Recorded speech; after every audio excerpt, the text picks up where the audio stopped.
আইল্যান্ডগুলি আছে, এই আইল্যান্ডের মাঝখানে একটা করে বেড়া বা দেওয়া হয়েছে। এবং আমাদের যে ফুটওভার মানুষ ব্যবহার করে এই ফুটওভারগুলি দেওয়া হয়েছে। কিছুদিন আগেও এই এই পাশ থেকে ওই পাশে গিয়ে আসে দেখা যায় বিজ্ঞাপন কিন্তু এইগুলোতে ছায়া ছিল একেবারে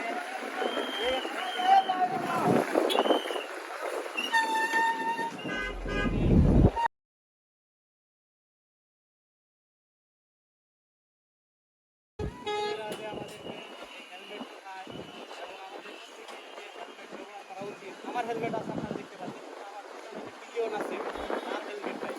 ছেলেরা এটা জবাবদিহি করলো, আমাকে জিজ্ঞেস করলো কেন আমাদের হেলমেট নাই, আমাদের এই বিষয়টিকে সুন্দরভাবে হ্যান্ডেল করা যায়।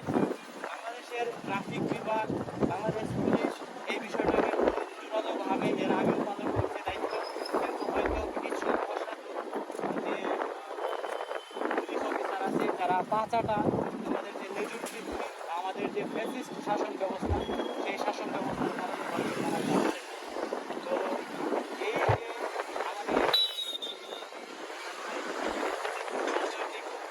যে আমাদের রাজনৈতিক ব্যানার মূলত একজন ছেলেরা যে দায়িত্ব পালন করতেছে আমাদের ময়মনসিংহের ত্রিশালে।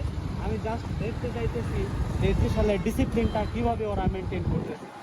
যে সকল ছেলে মেয়েরা এই ডিসিপ্লিনারি দায়িত্বগুলি নিছে কাদের তুলে, তাদের কিন্তু কোনো প্রাতিষ্ঠানিক ডিগ্রি নেই, বা তারা জানে না যে কীভাবে রুট ম্যানেজমেন্ট করতে হয় বা কীভাবে যান চলাচলকে নিয়ন্ত্রণ করতে হয়। এরপরে কত সুন্দরভাবে, কত সুশৃঙ্খলভাবে ছেলেমেয়েরা, আমাদের ভাই বোনেরা যারা কয়েকদিন আগে তাজা রক্ত দিয়া এই আমাদের এই দেশটাকে একটা পর্যায়ে নিয়ে আসছে, তো তারা এই যে কাজটা করছে অবশ্যই তাকে সাধুবাদ জানানো উচিত। এবং এখানে যে সকল ব্যানারগুলি ছিল এগুলি এখন আর নাই। আমরা চাইব যে ফিউচারে যেন এই ধরনের ব্যানার সিস্টেম আমাদের এখানে না লাগানো থাকে। আমরা এরকম মুভ করে শ্বাস নিতে চাই, ব্যানার সিস্টেম থাকলে আমরা শ্বাস নিতে পারি। ঠিক আছে, এগুলো হলো আমাদের দৃশ্য। আমাদের ব্যানারে কোনো ইয়া নাই। আমাদের যারা শহীদ হয়েছে তাদের দু একটা সিস্টেম আছে, তারা আর কারো কোনো সিস্টেম নেই।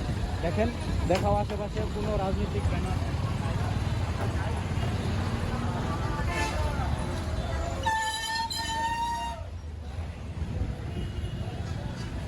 যত দূর দেখা যায় নাই। হ্যাঁ।